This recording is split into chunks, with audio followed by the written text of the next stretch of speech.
प्यारे बच्चों, आज हिंदी विषय में अध्ययन करेंगे पाठ 6 भगवान के डाकिए।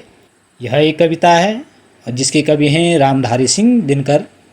तो बच्चों, इस कविता में कवि ने पक्षियों और बादलों को भगवान के डाकिए माना है।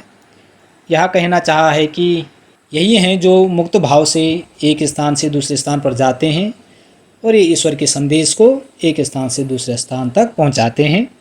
तो सभी बच्चे ध्यान देंगे।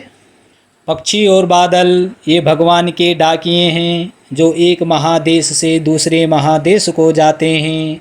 हम तो समझ नहीं पाते हैं मगर उनकी लाई चिट्ठियाँ पेड़ पौधे पानी और पहाड़ बाँचते हैं। तो दिनकर जी का कहना है कि पक्षी और बादल ईश्वर के संदेशवाहक हैं। आकाश में पक्षी निरंतर एक स्थान से दूसरे स्थान पर विचरण करते हैं और बादल घुमड़ घुमड़ कर इधर उधर दौड़ते हैं। तो ये दोनों भगवान के डाकिए प्रतीत होते हैं, क्योंकि इनको देखकर ऐसा एहसास होता है कि ये भगवान का संदेश पाकर एक विशाल देश को पार करते हुए दूसरे विशाल देश को जाते हैं और ईश्वर का संदेश बांटते हैं।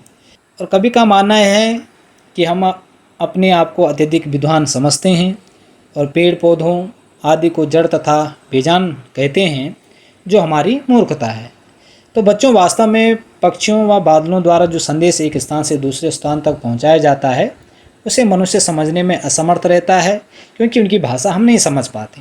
जबकि पेड़ पौधे, नदियाँ, समुद्र, पर्वत ये सब उनके द्वारा लाए हुए संदेश पढ़ लेते हैं। हम तो केवल यहाँ आंकते हैं कि एक देश की धरती दूसरे देश को सुगंध भेजती है और वहाँ सौरभ हवा में तैरते हुए पक्षियों की पाँखों पर तिरता है और एक देश का भाप दूसरे देश में पानी बनकर गिरता है।